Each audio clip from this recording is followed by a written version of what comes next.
Buenas tardes, queridos hermanos. Tengo el privilegio de oficiar el último tema, la última prédica de esta campaña. Aún queda la sesión de preguntas y respuestas, que seguramente va a ser muy interesante, siempre lo es. Pero como prédica, esta va a ser la última. Y yo os quería preguntar, ¿os han gustado las prédicas de esta campaña? Mejor dicho, gustado si os han edificado, porque a veces el gusto depende mucho de cada persona, ¿no? A mí personalmente me han edificado un montón. Cada prédica me ha parecido muy poderosa y muy interesante. He aprendido algo en cada una de ellas, o he recordado algo en cada una de ellas. Y a mí me parece que realmente han sido unas predicaciones absolutamente espectaculares, de mucho nivel. Y eso solo es posible porque la presencia del Espíritu Santo está aquí con todos nosotros. ¿Qué diferencia? Recuerdo, ¿no? Algunas veces que había ido a iglesias adventistas. ¿Qué diferencia de cultos? Yo salí de ahí igual o peor que antes de entrar. Y salía sin aprender absolutamente nada. Da pena decirlo y que sea tan crudo quizá a la hora de decirlo, pero es así. En cambio aquí, en cada tema no solo se aprende, sino que se profundiza de una manera bastante grande en la palabra de Dios y en el espíritu de profecía. Porque no se trata de hacer un culto para entretener, sino un culto para que la gente pueda aprender o cimentar algo que ya conocen. Con lo cual, gloria al Señor por ello. Vamos a empezar ahora con la temática. Si recordáis, la última vez que nos vimos aquí, yo estando en el púlpito, era el día jueves y os hice una introducción acerca de lo que es la justicia de Dios, lo que entiende Dios por justicia. Entendimos que la lluvia tardía no es algo etéreo, no es algo extraño, sino que es un mensaje que nos lleva el Espíritu de Cristo a nuestra mente y que debemos conocer, aceptar y vivir. También aprendimos que debemos entender la Biblia tal y como está escrita. Debemos creer lo que Dios dice en su palabra. Debemos creerlo y aceptarlo como hacían los pajarillos. ¿Os acordáis cuando están esperando la comida de su madre? Pues de la misma manera, sin preguntas, sin añadir ni quitar absolutamente nada. Porque gracias, entre comillas, a querer añadir o mejorar la Biblia, hoy en día, como ha leído el hermano, creo que fue Emanuel o el pastor Cecilio, cada verdad está corrompida gracias a eso. Todas las verdades se han corrompido, es increíble. Por eso toca volver a traerlas a la luz. Hay una cita que no se usa muy comúnmente, que diría que está en Hechos de los Apóstoles, un libro de Elena White, que dice que poco antes de la venida del Señor habrá un avivamiento de la verdad primitiva como nunca antes, como no se veía desde los tiempos apostólicos. Y sin poder afirmarlo directamente, yo creo que eso ya está empezando a suceder, porque esas campañas, igual que diferentes predicaciones en nuestros ministerios, etcétera, y de otras personas que no están aquí, no son porque sí. La verdad es que el mensaje del Padre y del Hijo, sumado al tema de la justificación por la fe, nunca había tenido una aceptación tan grande en el mundo hispano como está teniendo desde hace unos años. Está creciendo como nunca antes. ¿Eso por qué es? Pues es por algo, obviamente. Lo debemos tener en cuenta. Creo que el Espíritu ya se está derramando encima de quien lo quiere aceptar. No es porque sí. Porque si fuera porque sí, podría haber pasado hace 10 años, 20, y no pasó. Pasa ahora. Con lo cual debemos ser partícipes y gloriarnos de poder ser partícipes. Y ya entrando en el tema, os quiero leer un texto que a mí es de mis preferidos. Es 1 Corintios 2:2. El apóstol Pablo nos dice algo muy breve, muy claro y muy interesante también y profundo. Les dice a los corintios: pues me propuse no saber entre vosotros cosa alguna, sino a Jesucristo y a este crucificado. Qué claro, ¿verdad? Y eso en esta cita, en ese texto, se resume la justificación por la fe. ¿Eso quiere decir que no he de saber nada más? ¿No me ha de interesar nada más? No. Debemos interesarnos por todo el mensaje bíblico, pero esto es el centro.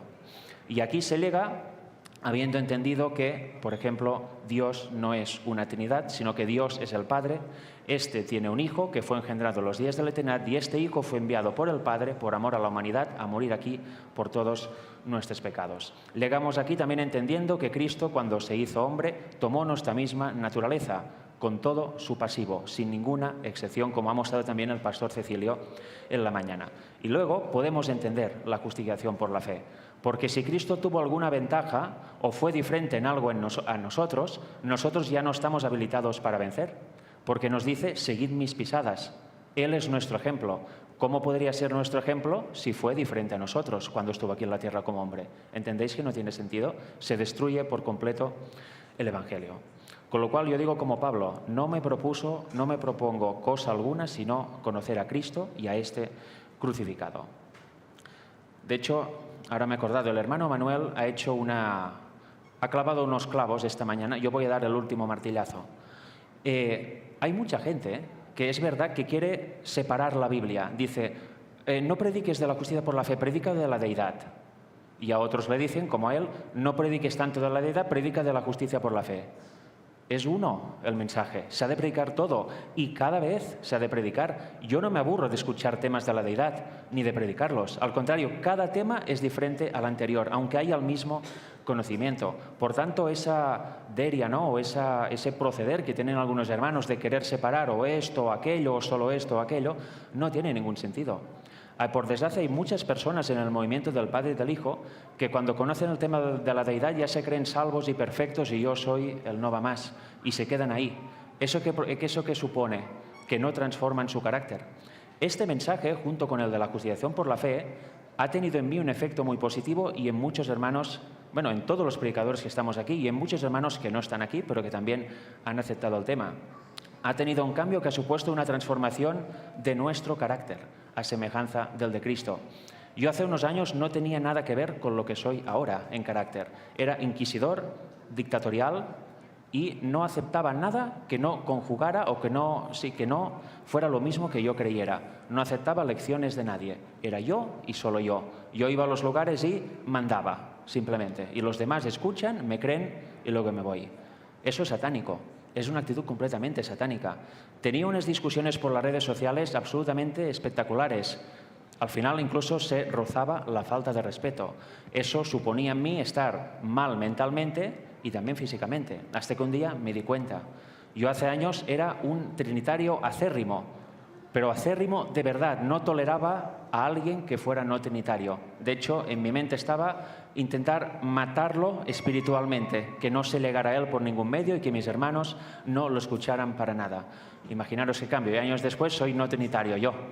Con lo cual, la vida da muchas vueltas, pero sobre todo el cambio lo produce el Espíritu verdadero de Dios en uno. Y este mensaje lo provoca. Por desgracia, no en todos. Hay hermanos no trinitarios que no han transformado su carácter y ahora estamos viendo sus frutos.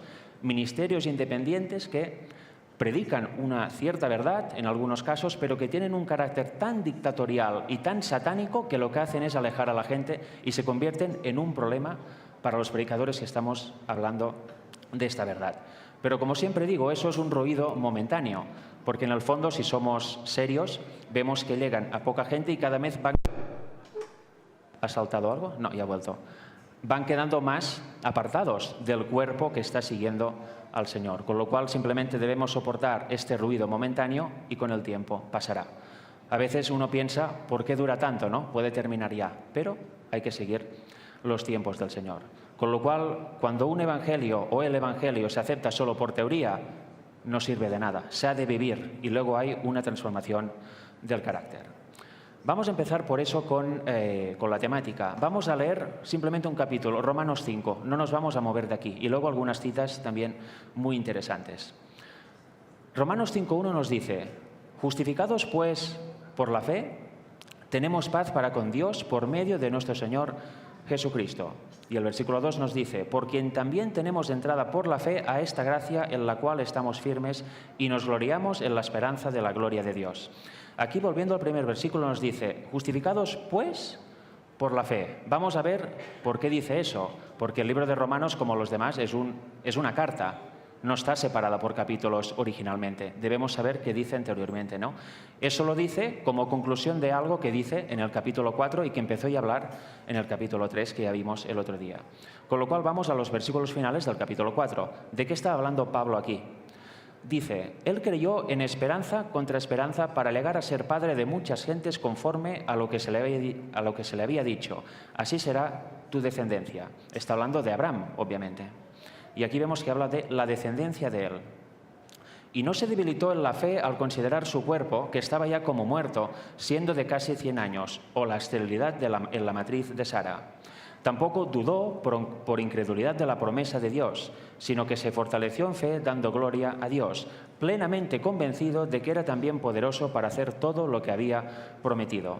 Aquí vemos que Abraham estaba plenamente convencido de que Dios haría lo que le ha prometido, obviamente. Y en Génesis, cuando sucede esto, dice que Abraham fue justificado por la fe, porque creyó a Dios, entonces fue justificado. No había incredulidad en aquel momento en Abraham, aunque vemos que en su vida hubo dudas, hubo incluso mentiras, pero él acabó bien, se arrepintió. A veces tenemos a Abraham como un ejemplo inmaculado, pero no fue así. Igual que nosotros no somos inmaculados, tenemos un bagaje y tenemos errores. Pero la clave no es centrarse en los errores, sino centrarse en la actualidad y que ya no se repitan. Con lo cual, Pablo en Romanos 5 está hablando de eso, pero sobre todo de lo siguiente. Aquí dice el versículo 22, por lo cual también su fe le fue contada por justicia. Y no solamente con respecto a él escribió que le fue contada. Y aquí viene el porqué de la conclusión de Romanos 5.1. Sino también con respecto a nosotros, a quienes ha de ser contada. Esto es, a los que creemos en el que levantó de los muertos a Jesús, Señor nuestro. Con la cual, Abraham fue justificado por la fe, no fue incrédulo, confió plenamente en que Dios cumpliría sus promesas en él. Y también le dijo que las cumpliría en su descendencia. Y esto, como dice el apóstol Pablo, somos nosotros, todos los que venimos después de él, que creemos que Dios levantó a Jesús de los muertos, que creemos en Jesús como nuestro Salvador. Y dice el 25, el cual fue entregado por nuestras transgresiones y resucitado para nuestra justificación. Con lo cual, aquí lo tenemos, justificados pues por la fe, es por eso llega a esta conclusión. Y si Pablo dice en Romanos que somos justificados por la fe, somos hechos justos, gracias a eso, ¿qué debemos hacer? Creerlo. Debemos aceptar esta justificación que nos da el Señor gratuitamente, como ya vimos el día pasado.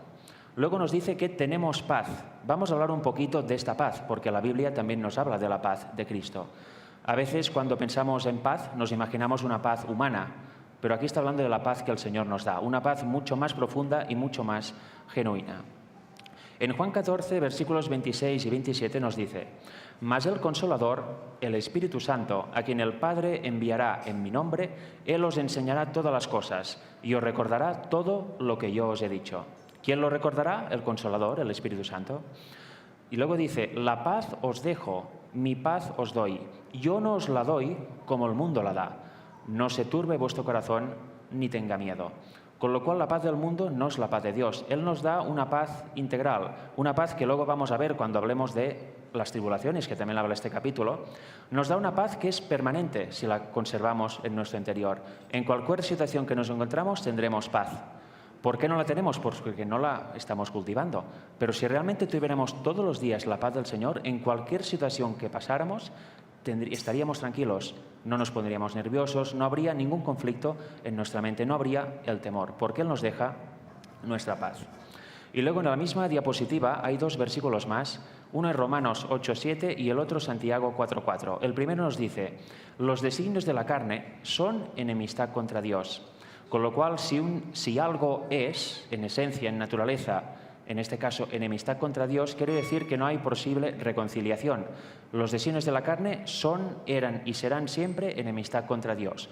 O los tenemos a ellos o tenemos la paz del Señor. Y en Santiago 4:4 nos dice que no sabéis que la amistad del mundo es enemistad contra Dios. Nos lo vuelve a repetir. Si amamos al mundo o Él nos ama, somos enemigos de Dios. No es que sea Dios nuestro enemigo, sino que nosotros somos su enemigo. Con lo cual vemos que no podemos estar tibios, o estamos con el Señor o estamos con el mundo. No hay posible reconciliación en esto. Y en Isaías 48:18 nos dice, «Oh, si hubieras atendido a mis mandamientos, fuera entonces tu paz como un río y tu justicia como las ondas del mar». Paz como río y justicia como las ondas del mar. Sí que si atendemos sus mandamientos. El otro día ya vimos, ¿no?, que el pecado es la transgresión de la ley y hablamos un poquito de esto. Una persona que guarda los mandamientos de corazón demuestra que es realmente justificado por la fe. Eso lo vamos a ver al final. Es el fruto que es imposible que se dé de otra manera. Cuando uno acepta la justificación del Señor, inevitablemente guarda los mandamientos de corazón. No legalísticamente, sino de corazón, porque realmente quiere hacerlo. En Juan 16:33 nos habla un poquito más de la paz. Nos dice, estas cosas os he hablado para que en mí tengáis paz. Con lo cual esta paz solo se consigue estando en el Señor. No hay otra manera. En el mundo tendréis aflicción, pero confiad, yo he vencido al mundo. El Señor realmente venció al mundo, eso debemos creerlo. Él realmente venció el pecado en su totalidad, ni siquiera en pensamiento pecó. Y gracias a su sacrificio nos libera de la condenación del pecado, de los pecados que ya hemos cometido, nos habilita para poder arrepentirnos, pero Él ha pagado ya lo que nosotros merecíamos pagar y también al tomar nuestra misma naturaleza nos permite poder resistir la tentación con su poder cada vez que venga, porque Él también venció la tentación en nuestra misma carne. Con lo cual nosotros también podemos hacerlo, al igual que Él lo hizo, mediante el poder del Señor. Por eso en Él tenemos paz, porque cuando una persona no peca, está en paz con Dios, ya no es enemigo de Dios y está en paz con Él mismo o ella mismo también. Es una situación realmente de felicidad y de delicia, ¿no creéis? Como vimos el otro día y hoy también ha hablado el pastor Cecilio, la victoria sobre el pecado es bíblica. Y no solo es que sea bíblica, es que más vale que lo creamos, porque si no tendremos un evangelio totalmente pervertido que nos va a llevar a la perdición absoluta. Es necesario y obligatorio para un cristiano creer que podemos vencer el pecado y que hemos de vencer el pecado. En Romanos 5, versículos del 3 al 5, vamos a seguir un poco con la lectura de Romanos, porque nos dice algo más. Dice, y no solo esto, lo que hemos leído hasta ahora, sino que también nos gloriamos en las tribulaciones, sabiendo que la tribulación produce paciencia, y la paciencia que produce prueba, y la prueba esperanza. Y la esperanza no avergüenza, porque el amor de Dios ha sido derramado en nuestros corazones por el Espíritu Santo que nos fue dado. Aquí habla que nos gloriamos en las tribulaciones. Y en breve vamos a ver el ejemplo mejor que podemos encontrar, el único ejemplo genuino de cómo actuó Jesús en varias etapas o momentos o situaciones de su vida. Y si Él es nuestro ejemplo, nosotros deberíamos actuar igual, ¿verdad? En esas situaciones o situaciones parecidas. ¿Cómo nos podemos gloriar en una tribulación? El humano, cuando está atribulado, no se gloria, al contrario, maldice a todo el mundo que tiene alrededor y se pone nervioso, en definitiva pierde su equilibrio, ¿verdad? Pero aquí dice que nos debemos gloriar. Antes hemos visto que la paz la da el Señor y estando en Él tenemos paz, con lo cual nos podríamos gloriar con las tribulaciones. Luego, si aprendemos a gloriarnos como Cristo se glorió en sus tribulaciones, ¿desarrollaremos qué? La paciencia verdadera. Luego de la paciencia, cuando ya seamos pacientes de verdad, vendrá la prueba y la superaremos también. Y después de la prueba tendremos esa esperanza de que aunque vengan pruebas, tenemos la esperanza de la segunda venida de Jesús y Él nos puede librar de este mundo de pecado. Y esta esperanza no avergüenza, que eso es otro punto. Hay cristianos que se avergüenzan de ser cristianos en público, lo esconden. No, yo no, ¿qué crees? No, yo no, nada. Hay vergüenza a veces en el mundo adventista de decir yo soy adventista del séptimo día, soy cristiano, creo esto. ¿Por qué? Porque no tenemos paz y sabemos que muy probablemente cuando decimos esto, aquí no sé, pero en Europa seguro, pueden reírse de nosotros o pueden pensar que estamos locos o que hemos entrado en una secta o cosas por el estilo, con lo cual la salida fácil es callarnos y ya está. Y hablamos con los hermanos y ya está. Pero eso no funciona así. No debemos avergonzarnos de la esperanza de la segunda venida de Cristo. Es el mayor evento que verá este mundo. Es la liberación absoluta de esta anomalía que es la Tierra, este mundo en el universo. Mirad, en Isaías 53:7 vamos a empezar a ver el ejemplo de Cristo cuando estaba en tribulación y veremos que Él tenía esta paz que Él también nos da. Isaías 53 es un capítulo precioso, a mí me encanta porque te muestra al Salvador que iba de venir, en aquel momento aún no había de venir, y como ya sabemos que la profecía se ha cumplido, ya vino por primera vez, pues aún tiene más sentido para nosotros, ¿no? Aquí dice que angustiado Él y afligido, no abrió su boca, como cordero fue llevado al matadero. Aquí hay un primer punto, no abrió su boca. Nosotros tendemos a abrir demasiado nuestra boca, ¿verdad?, cuando estamos en tribulación. Pero Él no abrió su boca, era un cordero. Como cordero fue llevado al matadero. Si vosotros lleváis un cordero o una oveja al matadero, ¿va a intentar pelear con vosotros? Generalmente no. Se deja llevar y que pase lo que tenga que pasar. Él hizo igual. y como oveja delante de sus trasquiladores, enmudeció y no abrió su boca. Y ahora vamos a ver unos ejemplos de esta profecía cumplida en ciertas situaciones que vivió Jesús en su vida, en su ministerio. ¿Por qué los veremos? Pues porque debemos aprender de ellos. Nos veremos en estas situaciones o situaciones similares y debemos actuar como Él actuó para salir victoriosos. Aquí tenemos el primer ejemplo. En Mateo 27, versículos del 11 al 14, nos dice así, aquí es ante Pilato. Jesús, pues, estaba en pie delante del gobernador y éste le preguntó diciendo, ¿eres tú el rey de los judíos? Y Jesús podía haberle dicho, sí, yo soy. Lo ha dicho en otras ocasiones, pero ¿qué dijo? Tú lo dices. Y aquí terminó la respuesta. Versículo 12. Y siendo acusado por los principales sacerdotes y por los ancianos, nada respondió. Aquí lo interrogó la Iglesia. En aquel tiempo, ¿no? La Iglesia judía. Sacerdotes, ancianos, os podéis imaginar que las preguntas no eran, bueno, Señor, ¿qué opina de? Eran atacar, a matar, como si fueran disparos. ¿Y él qué hizo? Nada respondió.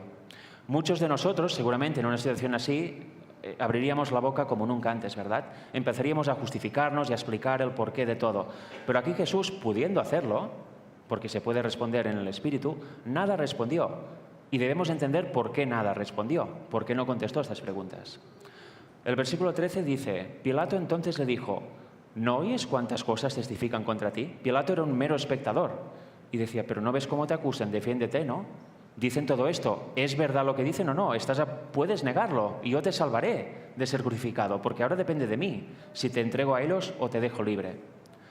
Pero Jesús no le respondió ni una palabra, de tal manera que el gobernador se maravillaba mucho. Jesús no respondió nada ni a Pilato, ni por supuesto a los sacerdotes y ancianos, etc. ¿Y cuál fue la reacción de Pilato? Se maravillaba, porque eso es extraño. Cuando a uno lo acusan, normalmente quiere defenderse, sale para defenderse, ¿no? Para salvar su honor. Pero eso no es nada más que una simple manifestación del yo que no puede darse. Debemos aprender de este ejemplo, porque hoy pasa en redes sociales, a nivel personal, en el WhatsApp personal, en cualquier lugar, en público o en privado. Hay gente que es movida por el diablo, obviamente, y debemos centrarnos en eso, en lo que hay detrás de esa persona. No debemos tener rencor ni odiar a la persona, sino mirar lo que hay detrás. Pero como son usados por él, nos quieren provocar a ira, y eso es muy común. Siempre debemos contestar así. Muchas veces no decir nada o si no dar una respuesta al punto. Yo lo he aprendido con los años y ahora si alguien me dice, ya intento ver los espíritus de las personas, aunque sea en escrito.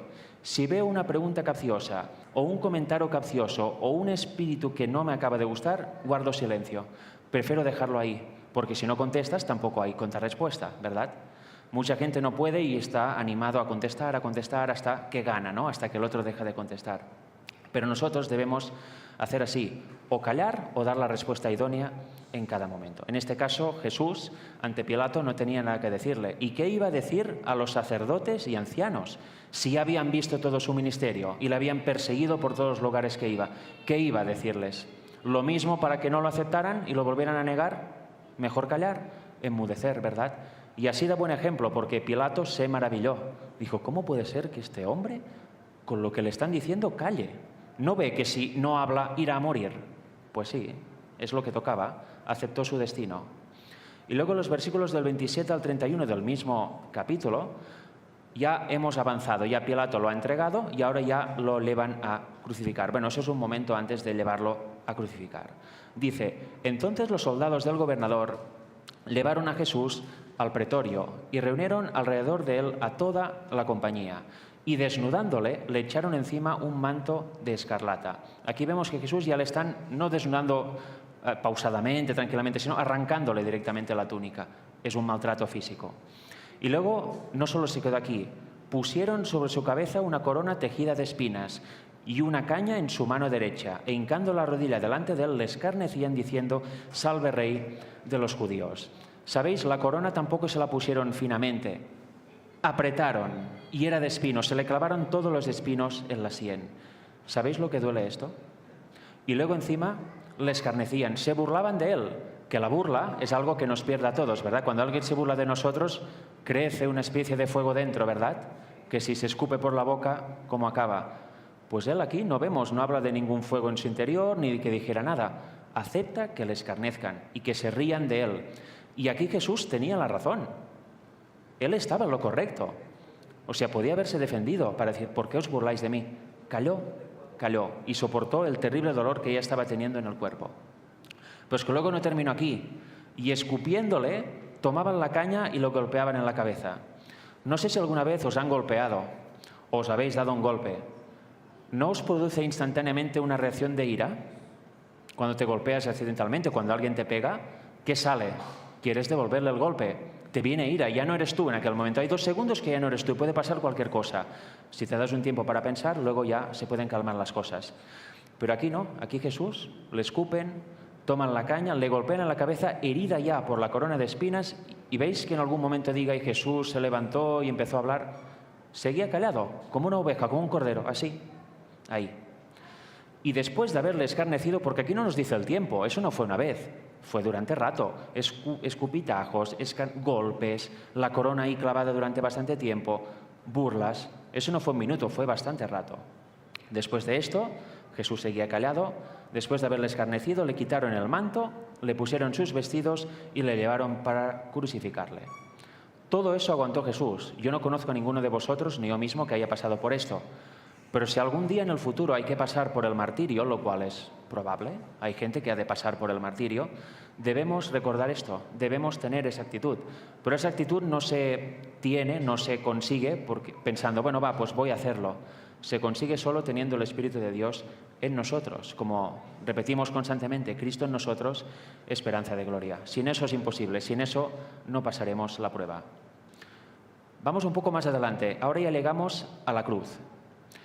El ataque de Satanás fue tremendo contra Jesús en este tiempo. Versículos del 39 al 44.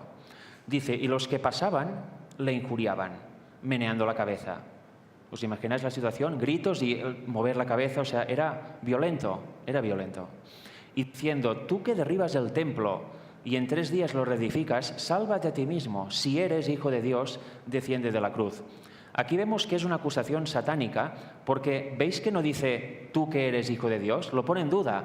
En caso de que seas hijo de Dios, desciendes de la cruz. No eres tan Dios, no eres tan divino, baja, fulmínalos a todos, ¿no? Defiéndete. En el siguiente versículo dice que Cristo bajó y los fulminó a todos.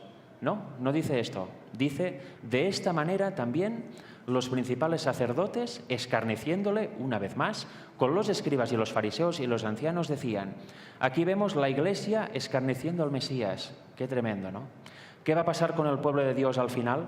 La propia Iglesia. De hecho, está escrito en el Conflicto de los Siglos y otros libros del Espíritu de Profecía, los propios adventistas no santificados van a ser los principales perseguidores. Porque ¿quién mejor que un hermano en la fe que te conozca, ¿no? Dice, vive ahí y está con tal persona. Esa es su rutina. ¿Esa es ella o esa es él? ¿Quién mejor que los propios hermanos? Va a haber traidores, va a haber hermanos que van a delatar a los verdaderos hermanos adventistas. O sea que todo esto se va a repetir. ¿Y qué le decían? A otro salvó y a sí mismo no se puede salvar. Eso es una provocación en toda regla, ¿verdad?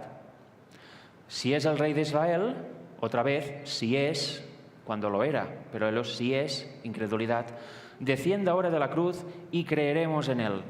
¿Vosotros pensáis que esta declaración es verdad? Si hubiera bajado de la cruz, ¿hubieran creído en él y todo hubiera acabado? No, hubieran seguido en incredulidad, hubiera seguido todo tal como tenían planeado.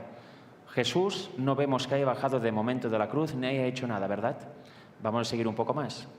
Versículo 43. Confío en Dios, líbrele ahora si le quiere, porque ha dicho, soy hijo de Dios. Lo mismo le injuriaban también los ladrones que estaban crucificados con él. Incluso los 2 ladrones que estaban uno a cada lado de él, le injuriaban. ¿Tú crees que tú estás en una cruz y aún lo que te dedicas es a criticar al que tienes al lado y a injuriarlo? Ahí vemos que era una posesión en masa de parte de Satanás. De hecho, el Espíritu de Profecía habla de que el mismo Satanás y sus ángeles estaban ahí al pie de la cruz y que muchos de ellos eran demonios que se habían personificado y estaban intentando, yendo por todas para que Jesús por fin pecara y que se terminara la historia de este mundo, que no cumpliera su misión. Qué tremendo, ¿no?, lo que hemos visto hasta ahora. Pues todo esto quizá lo vamos a vivir, o vamos a vivir situaciones paralelas o semejantes. Y hemos visto la actitud que debemos tener. Esa es la actitud apta y acepta por Dios. Si seguimos leyendo un poco Romanos, de versículos del 6 al 8 nos dice: porque Cristo, cuando aún éramos débiles, a su tiempo murió por los impíos. Ciertamente, apenas morirá alguno por un justo, con todo pudiera ser que alguno osara morir por el bueno. Mas Dios muestra su amor para con nosotros en que, siendo aún pecadores, Cristo murió por nosotros. Eso destroza literalmente la creencia de la justificación por obras. Si aún siendo pecadores, aún siendo sus enemigos, Cristo vino y murió por nosotros, ¿qué parte tenemos nosotros aquí? Ninguna. Aceptar su sacrificio y ya está. Dios no nos reclama una acción por nuestra parte para mirarnos y justificarnos. Ya lo hizo. Siendo aún pecadores, Cristo vino y murió. Él lo hace todo por nosotros. Nosotros lo amamos porque Él nos amó primero, dice Primera de Juan. Eso debemos tenerlo claro también. En los versículos del 9 al 11 nos dice: pues mucho más estando ya justificados en su sangre, aquí había pasado el Gólgota, por Él seremos salvos de la ira, eso es, las plagas, ¿verdad? La muerte eterna, la muerte segunda. Porque si siendo enemigos fuimos reconciliados con Dios por la muerte de su Hijo, mucho más estando reconciliados, o sea, estando ya justificados de forma efectiva, seremos salvos por su vida. Si Él ya, siendo pecadores, vino y murió y ya nos justificó, ¿cómo ahora, estando reconciliados, no vamos a ser salvos, verdad? Debemos aceptar esta salvación que nos ofrece. Muchas veces, y eso lo hablábamos creo hoy en el coche, sí, una hermana decía: ¿sabes que hay muchos hermanos, incluso de la fe, del Padre y del Hijo, que están en depresión? Ella es doctora. Y yo pensaba, bueno, pues la única forma de que esto sea así es porque no están viviendo en Cristo. Cristo no está en ellos, porque ¿cómo un cristiano puede estar depresivo? Hemos visto que un cristiano se mantiene en las tribulaciones equilibrado. Si hay depresión o hay algún cambio en la mente o hay algún tipo de variación, digamos, que nos saca de este equilibrio mental y de actitud, quiere decir que no estamos realmente en Cristo. Hay un problema. No estamos viviendo las buenas nuevas que nos da el Señor. Debemos tener claro que estando reconciliados seremos salvos por su vida, no hay ninguna duda. Si no somos salvos será porque nosotros no lo hemos querido, hemos rechazado este regalo del cielo. El 11 nos dice: y no solo esto, sino que también nos gloriamos en Dios por el Señor nuestro Jesucristo, por quien hemos recibido ahora la reconciliación. Siempre todo es por medio de Él y por Él. En Efesios 2:13 nos dice: pero ahora en Cristo Jesús, vosotros que en otro tiempo estabais lejos, habéis sido hechos cercanos por la sangre de Cristo. La sangre es la clave, porque la Biblia, y ahora lo veremos, nos dice algo acerca de la sangre. Mirad, en 1 de Juan 1:7, parte B, parte final del versículo, dice: la sangre de Jesucristo, su Hijo, nos limpia de todo pecado. Y Levítico, la misma palabra de Dios, nos dice en los versículos 11 y 14 del capítulo 17: la vida de la carne en la sangre está. Y luego, porque la vida de toda carne es en su sangre. Con lo cual, la vida nos lega a través de su sangre. Por su sangre somos salvos, es porque en la sangre está la vida. Y por medio de su derramamiento de sangre agua que hubo en el Gólgota, somos libres. Su sangre es la clave de todo. En su sangre estaba la vida y es lo que nos da vida a nosotros cuando merecemos muerte. Y ahora vamos a leer rápidamente esos versículos. Los he puesto de corrido porque no voy a entretenerme mucho en eso. Romanos 5, del 12 al 18. Aún y así vamos a aprender ciertas cosas muy importantes. Dice: por tanto, como el pecado entró en el mundo por un hombre, y por el pecado la muerte, así la muerte pasó a todos los hombres por cuanto todos pecaron. ¿Cómo es que morimos o que estamos condenados, que tenemos condenación? Porque hemos pecado. Y el pecado es una elección. No es nuestra naturaleza de ser, es una elección. Pecamos porque elegimos pecar. Eso también deja por tierra y sepultado bien hondo la idea del pecado original. Dice: pues antes de la ley había pecado en el mundo, pero donde no hay ley no se inculpa de pecado. No obstante, reinó la muerte desde Adán hasta Moisés, aún en los que no pecaron a la manera de la transgresión de Adán, el cual es figura del que había de venir. ¿Quién es el que había de venir? Cristo.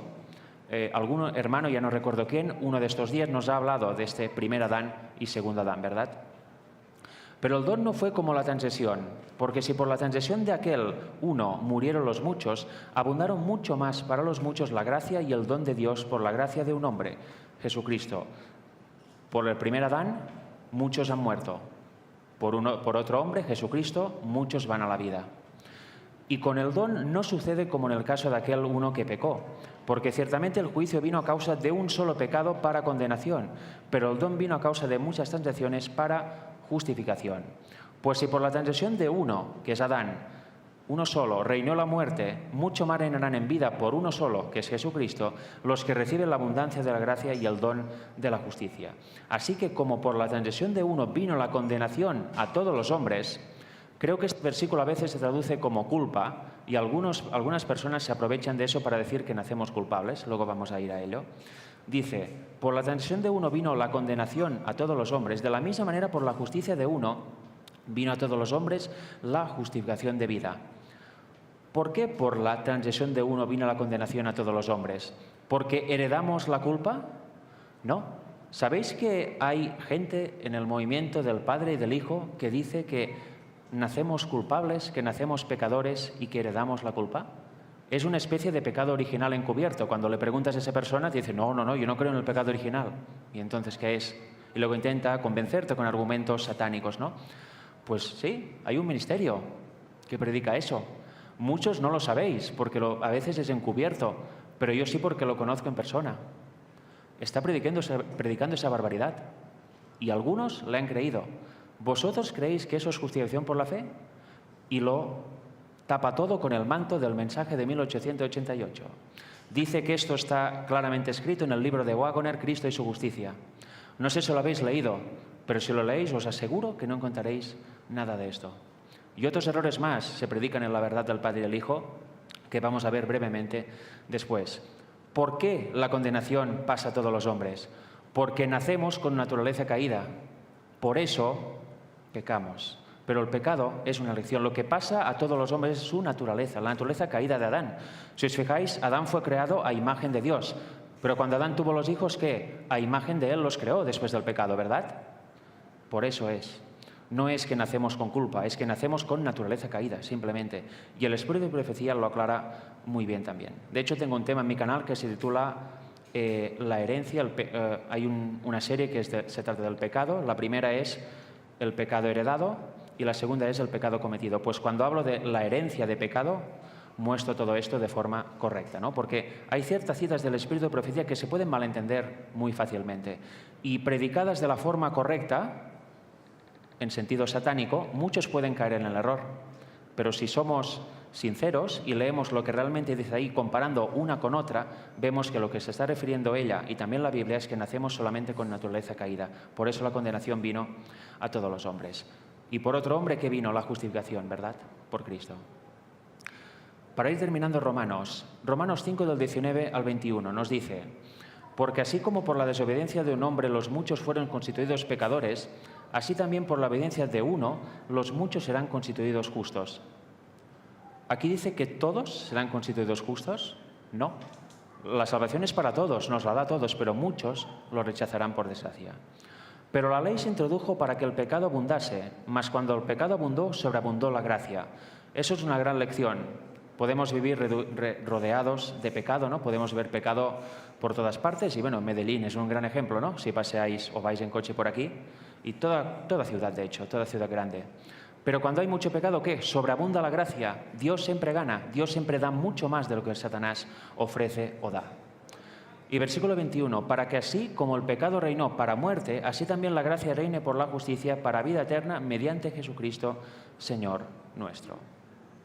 Y mira, para ir terminando, vamos a leer 3 o 4 citas del Espíritu de Profecía para acabar de cerrar el tema, ¿verdad? Aquí nos dice en Mensajes Selectos, tomo 1, página 461, párrafo 2, lo siguiente. Somos pecadores por nosotros mismos. Eso sí que lo podemos hacer solo nosotros. Por nuestra naturaleza somos pecadores. Ya hacemos el pecado, sin que nadie nos invite a hacerlo. Ya por naturaleza lo hacemos, sin ningún impedimento. Pero somos justos en Cristo. Solo podemos ser justificados en Cristo, como hemos ido viendo a lo largo de estos 2 días. Habiéndonos hecho justos por medio de la justicia imputada de Cristo, Dios nos declara justo y nos trata como a tales. Eso es lo que os comentaba el día anterior. Cuando Pablo dice que somos justificados, es que somos realmente hechos justos. Dios no nos declara simplemente justos y seguimos siendo injustos, sino que nos hace justos y nos ve como justos. Por eso dice aquí que nos trata como a tales. ¿Por qué a veces parece que no lo somos? Porque no lo creemos, pero en realidad sí que lo somos. Nos contempla como sus hijos amados. Cristo obra contra el poder del pecado y donde abundó el pecado, sobreabunda la gracia. Qué bonita cita, ¿verdad?, para memorizar y tener en cuenta, sobre todo en momentos de tribulación. Siguiendo con la lectura de mensajes selectos, nos dice: a los que le piden, Jesús, ¿qué les imparte? El Espíritu Santo. Pues es necesario que cada creyente sea liberado de la corrupción, así como de la maldición y condenación de la ley. Hay una cita en el Deseado de todas las gentes, que es muy famosa, la conoceréis, página 625 en español. Ahí habla de la tercera persona de la divinidad. Dice que solo mediante la obra de la tercera persona de la divinidad podemos vencer el pecado y nuestras tendencias heredadas y cultivadas. Y mucha gente que es trinitaria nos acusa a nosotros y nos dice, nos lanza directamente esta cita en la cara, ¿no?, con desprecio, diciendo: como no crees en el Espíritu, no hay ninguna salvación para ti. Yo pregunto, ¿quién ha dicho que no creemos en el Espíritu? El pastor Cecilio ya lo ha dicho también. ¿Quién ha dicho eso? Creemos más que nadie en el Espíritu Santo, en el verdadero Espíritu Santo.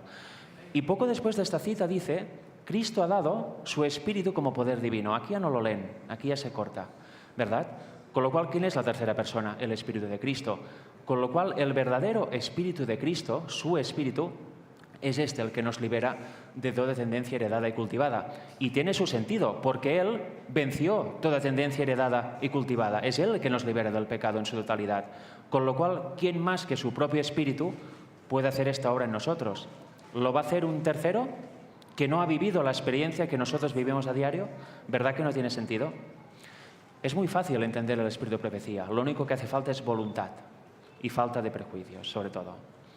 Aquí dice que mediante la obra del Espíritu Santo, la santificación de la verdad, el creyente llega a ser idóneo para los atrios del cielo, pues Cristo actúa dentro de él y la justicia de Cristo está sobre él. Qué claro, ¿no? Mediante el Espíritu pasa lo que hemos leído. Y luego dice que Cristo actúa dentro de él. Es claramente su Espíritu que actúa en nosotros y nos libera de todo pecado, ¿verdad? Sin esto, ninguna alma tendrá derecho al cielo. Qué cosas, ¿eh? Qué cosas. Sin el Espíritu de Cristo actuando en nosotros, ningún alma tendrá derecho al cielo. Si creemos que actúa un tercero, ¿qué va a pasar aquí, no? ¿Veis cómo el Evangelio es un eslabón tras eslabón y ninguno puede estar errado porque ya se rompe la cadena? No disfrutaríamos del cielo a menos que estuviéramos calificados para su santa atmósfera, por la influencia del Espíritu y de la justicia de Cristo. Si realmente no aceptamos que somos justificados por la fe y aceptamos que cada día su Espíritu nos imparta la justicia todos los días y nos ayude a vencer la tentación, no podremos ir al cielo, porque estaríamos muy mal ahí. ¿Cómo podríamos estar ahí siendo pecadores, rodeados de gente que no peca y que es santa? Sería una tribulación tremenda, sería un infierno para nosotros. Con lo cual, obviamente, nadie que esté en esta condición irá al cielo. Y somos calificados, ¿por qué? Por la influencia del Espíritu y de la justicia de Cristo. Aquí se conjugan los dos conceptos. En el Camino a Cristo, un libro que recomiendo leer, porque ahí se explica la verdadera justificación por la fe. Incluso el pastor Jones lo citaba en aquellos años cuando predicaba de esto. Página 63 en español, dice: así pues, no hay nada en nosotros mismos de qué jactarnos. No tenemos motivo para ensalzarnos. El único fundamento de nuestra esperanza está en la justicia de Cristo imputada a nosotros y la producida por su Espíritu obrando en nosotros y a través de nosotros. Justicia imputada, justicia impartida. Y una vez más, no tenemos ningún otro fundamento para nuestra esperanza. ¿Es esto o no es nada? No hay más. En palabras de vida del Gran Maestro nos dice lo siguiente: aquellos que esperan la venida del esposo han de decir al pueblo: veis aquí al Dios vuestro, los últimos rayos de luz misericordiosa, el último mensaje de clemencia que ha de darse al mundo es una revelación de su carácter de amor. Eso es el mensaje del cuarto ángel también. Qué lejos está de mensajes sensacionalistas que vemos en la actualidad, ¿no? Todos basándose en el mensaje del cuarto ángel de Apocalipsis 18. ¿Cuál es el último mensaje? Pues es una revelación de su carácter de amor. Es personas que acepten la justicia de Cristo y que la vivan. Es el ejemplo. Eso es el mensaje final. Los hijos de Dios han de manifestar su gloria. ¿Cómo se manifiesta? Con el ejemplo, no con la teoría. Yo puedo saber de memoria esto, pero si no se percibe en mi vida, ¿de qué sirve? En su vida y carácter han de revelar lo que la gracia de Dios ha hecho por ellos. Se ha de notar en todo en nuestra vida. Debemos tener un carácter manso como el de Cristo. Así se revela que estamos justificados y que estamos viviendo el Evangelio. Las buenas nuevas son una realidad en nuestra vida y en nuestras acciones, por supuesto, también. Por eso os decía al principio que una mera teoría del mensaje no sirve para nada. Por eso muchas personas o algunas personas que están en el movimiento del Padre y del Hijo tienen este carácter tan vil y satánico, porque no viven el mensaje. Como decía el hermano Manuel también, bueno, es que lo decía porque todos lo vivimos y lo comentamos entre nosotros, es un drama. Hay personas que solo quieren debatir, que te hablan para insultarte, te hablan para atacarte, te hablan para intentar separarte del hermano, crear cizaña. Eso a mí me ha pasado. Como no contesto, pues aquí queda, ¿no? Lo siguen intentando, pero nunca hay respuesta. ¿Dónde vamos a ir con eso? Hay personas que sus temas son criticar al otro. Que este es un judaizante, que este no sé qué, que el otro tal. ¿Qué evangelio es esto? ¿Os imagináis un ateo que entra a un vídeo de estos? Dirá, ¿qué va a pasar? Y lo digo porque yo era ateo hace 12 años. Si a mí me llegan a enviar un vídeo de estos, digo, ¿yo qué pinto aquí? No me interesa para nada, me quedo con mi vida, ¿no? Eso no es el evangelio. La desgracia es que estas personas lo van a defender hasta la muerte, seguramente, si no hay arrepentimiento, porque están yendo muy lejos. ¿Qué se le va a hacer, no? Toca aguantar. El mensaje se ha de vivir. Y realmente cada vez hay más gente que lo vive y en eso se percibe la unidad. No hay ningún tipo de discrepancia mayor entre los predicadores que hemos estado aquí y algunos que no han podido estar. Quizá hay pequeños detalles, pero son sin importancia, no son salvíficos y se pueden llegar a un acuerdo con el tiempo. Pero las verdades fundamentales, todos estamos de acuerdo, aunque quieran hacernos pensar que no. Y a veces muchas personas hacen del detalle algo para decir, por ejemplo, no asistiré a la campaña o tú no puedes ir ahí porque no crees lo mismo que el otro. Crear cizaña. Eso es un auténtico desastre. Que aprovechen su corto tiempo haciendo la obra del diablo, pero desde luego al final no es muy halagüeño para ellos si no hay esperanza. Todos nosotros estamos orando por ellos, hemos intentado mediar, pero ni así. Los hijos de Dios, como dice aquí, han de manifestar su gloria en su vida y en su carácter. Si no, nos estamos engañando. La doctrina son palabras vacías, vil metal, si no está acompañado por una vivencia. Para terminar, vamos a leer esta cita que para mí pasó a ser de las más importantes que existen desde que la descubrí hace unos 9 años. Dice, en Testimonios para los Ministros, en su gran misericordia, el Señor envió un preciosísimo mensaje. ¿Quién envió el mensaje? El Señor. Con lo cual, ¿es una interpretación privada? ¿Es un mensaje privado? No. El Señor envió un preciosísimo mensaje. Ni siquiera dice precioso, lo pone en superlativo. A su pueblo, ¿por medio de quién? De los pastores Waggoner Jones. ¿Qué se le va a hacer? Si a alguien no le gusta, mala suerte. Pero lo envió a través de ellos. ¿Y qué toca? Leer sus escritos. ¿Por qué? Porque estaban mostrando el mensaje preciosísimo del cielo. Dice, este mensaje tenía que presentar en forma más destacada ante el mundo al sublime Salvador, el sacrificio por los pecados del mundo entero. Presentaba la justificación por la fe en el garante. Invitaba a la gente a recibir la justicia de Cristo que se manifiesta en la obediencia a todos los mandamientos de Dios. Lo que os decía al principio, el fruto de ser justificado y de aceptar esta justicia, este hecho, aceptar las buenas nuevas, se traduce en obedecer los mandamientos de Dios. Alguien que hable de la justicia por la fe y diga que la ley está abolida, no está trayendo la justicia correcta, no está trayendo el evangelio correcto. Alguien que predique la justicia de Cristo y obedezca los mandamientos porque toca o por obligación, no está siendo justificado, no está entendiendo el mensaje. Alguien que predica de la justicia de Cristo y guarda los mandamientos de corazón, este sí que ha aceptado el mensaje. El sábado, por ejemplo, no vamos a la iglesia o no dejamos de trabajar porque toca o porque es obligatorio, sino porque queremos hacerlo.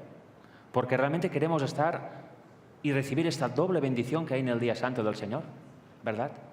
Yo al principio de conocer el evangelio, claro, descubrí el sábado, ¿no? Y yo lo que hacía, vale, pues no voy a trabajar, no hago esto y ya está bien, ¿no? Voy a reunirme y listo. Con los años entendí que eso eran obras propias. Eso no es guardar el sábado, eso es guardar el séptimo día de la semana. Pero el sábado es muy diferente, ¿verdad? Dice que muchos habían perdido de vista a Jesús. Realmente en aquel tiempo la iglesia adventista era muy legalista. Habían perdido por completo a Cristo y a la cruz. Por eso el Señor tuvo que enviar este mensaje, para hacerle recordar el centro del evangelio que es Cristo. No solo la ley, ley y ley. Elena White decía que estaban más secos que los montes de Gilboa. No había agua, era un desierto, era un páramo. Había mucho legalismo. Hoy en día también lo hay, pero también está el mensaje. Muchos habían perdido de vista a Jesús, decía, y necesitaban dirigir sus ojos a su divina persona. Ya ves tú, ¿qué será su divina persona? ¿Qué será? Su espíritu, muy bien, su espíritu. A veces esta frase se pasa por alto, ¿no? Las personas trinitarias que predican este mensaje lo pasan por alto, no se dan cuenta. Pero yo sí que me doy cuenta. Sus ojos a su divina persona, a su espíritu, lo que venimos hablando también en el tema de hoy. A sus méritos, a su amor inalterable por la familia humana. Eso es verdadero amor.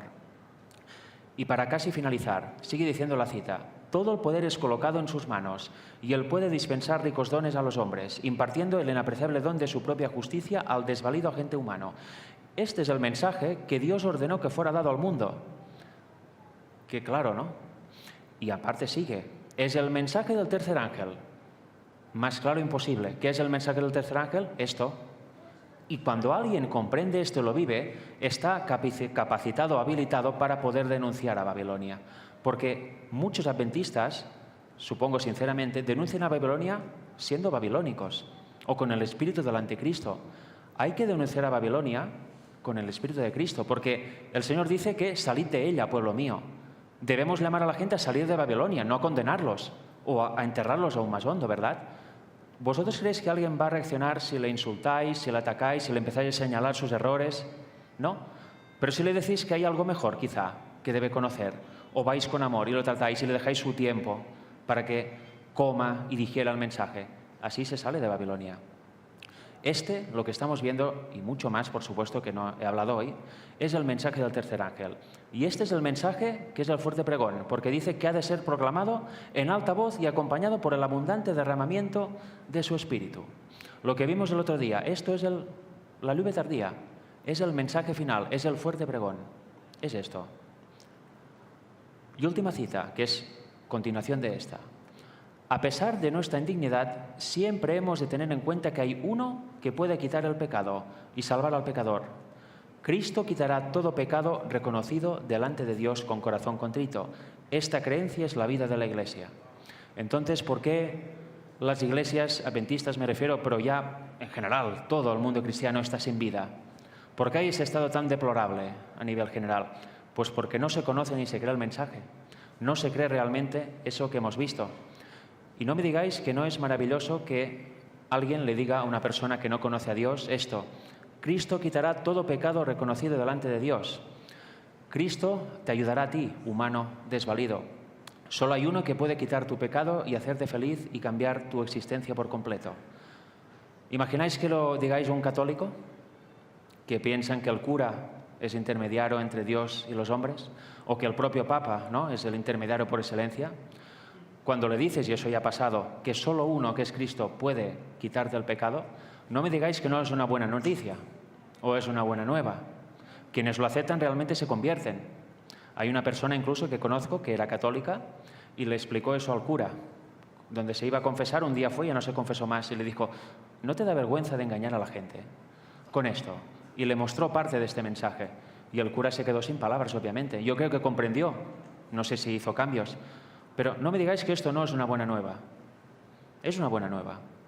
Cristo quitará todo pecado reconocido delante de Dios con corazón contrito. Esa es otra prerrogativa, ¿no? Debemos reconocer que somos pecadores. Primero debemos conocer que nos hemos equivocado. Y cuando lo reconocemos con corazón contrito, Él nos quita este pecado. Pero ¿por qué sucede que muchas, y eso hace mucha gracia, ¿por qué sucede que tantas veces pedimos perdón o nos arrepentimos y al día siguiente volvemos a cometer el mismo pecado? ¿Ha habido arrepentimiento aquí? No ha habido arrepentimiento. No ha habido un corazón contrito que se ha arrepentido. Con lo cual, ¿qué pasa? Que a la siguiente oportunidad volvemos a cometer lo mismo. Y hace gracia, pero no hace tanta gracia, ¿no? Nos acostumbramos a una vida falsa, a un arrepentimiento falso, a una vida cristiana que no tiene nada que ver con la que quiere Dios. Porque si tú te arrepientes y confiesas tu pecado al Señor, quiere decir que no lo vas a volver a cometer, ¿no? Que si viene la tentación vas a pedir la salida al Señor. Porque lo cometemos, porque no somos sinceros, somos incrédulos y así no tenemos vida. Por eso las iglesias languidecen, y hay este panorama tan desolador. Pero bueno, la promesa es que va a haber esta última generación, ¿no? La generación final que hablaba el pastor Cecilio, que es tan atacada en la propia Iglesia Adventista. Esta generación va a existir. Realmente este mensaje se va a vivir y la historia va a terminar. Pero mientras tanto nos toca empezar a poner los fundamentos, ¿verdad? Que aunque en las iglesias no haya vida, que pueda haber vida aquí al menos, ¿no? En esta campaña o en nuestros grupitos, que seamos una luz para los demás. Y hay suficiente oscuridad. Y como decía, en el propio movimiento del Padre y del Hijo también hay mucha oscuridad. Y yo creo firmemente que está habiendo un zarandeo. Eso se lo he comentado a personas que son oscuras, por decirlo así. Tampoco lo aceptan, obviamente, ¿no? Tampoco lo esperaba yo que lo aceptaran. Pero está habiendo un zarandeo. Y cada vez está más claro. Si vosotros os habéis fijado esta semana, estos días, ¿habéis visto alguna discusión, algún tipo de mal humor entre los predicadores? Yo con aquel sí, con el otro no. ¿Verdad que no? Hay unidad completa, hay unidad en espíritu y realmente nos queremos, ¿no? Con algunos de ellos he compartido por primera vez, con otros por tercera vez o por segunda. Pero con los que hemos compartido por primera vez, hola, ¿qué tal? Es como ver a un amigo de toda la vida y nunca nos habíamos visto. Eso solo lo produce el Espíritu de Dios. En cambio, en miembros de la verdad del Padre y del Hijo que no están en ese espíritu, ¿qué se ve? Discusiones, debates, yo estoy unido contigo por interés, porque en el fondo no creo nada de lo que predicas, no me caes ni bien, y se van dividiendo tanto que al final se tendrá que dividir por la mitad en los mismos, porque no se van a poder soportar. Dios quiera que eso no permee en esta campaña ni permee en los que estamos aquí. En Colombia hay miembros oscuros del Padre y del Hijo. Gracias a Dios no están aquí. No porque no se les haya invitado, yo lo hice personalmente, los veis, ¿verdad que no? Porque no les interesa la unidad, no les interesa estar en un solo cuerpo, predicar la verdad juntos, les interesa más prevalecer y criticar y destruir a los demás, muchas veces con mentiras y falso testimonio. Qué tremendo, ¿no? Pero como decía, está habiendo un zarandeo, ellos cada vez son menos, cada vez son más pocos, ¿no? O pocos, o menos que antes. Y cada vez se está delatando más su carácter. Por ende, en el otro lado, cada vez se está delatando más nuestro carácter. Unidad casi perfecta, amor, trabajo juntos. No trabajar subyugados unos a los otros, sino trabajar juntos. Ellos no trabajan conmigo, ni yo trabajo por ellos. Trabajamos en unidad, es muy diferente. Hay gente que quiere la unidad en torno a su persona. Vosotros vendéis a trabajar conmigo, yo mando. Hay algunos.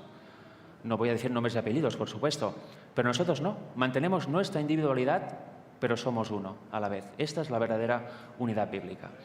Con lo cual, bueno, el tema aquí termina y la campaña también. Ahora vamos a pasar a las preguntas y respuestas, deseando que los que se han bautizado puedan llegar a tiempo, ¿verdad? ¿Va a haber primero un especial de canto? Vale, perfecto. Y luego pasaremos a preguntas y respuestas.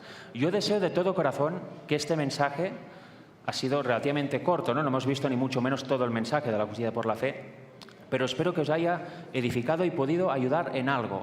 Y cuando os veáis en situaciones quizá de tribulación y que no son aptas, ¿no? Que no son las mejores que uno podría desear, pues recordéis este ejemplo de Cristo cuando estaba a punto de ser crucificado y que realmente podáis vivir este mensaje. Que Dios os bendiga.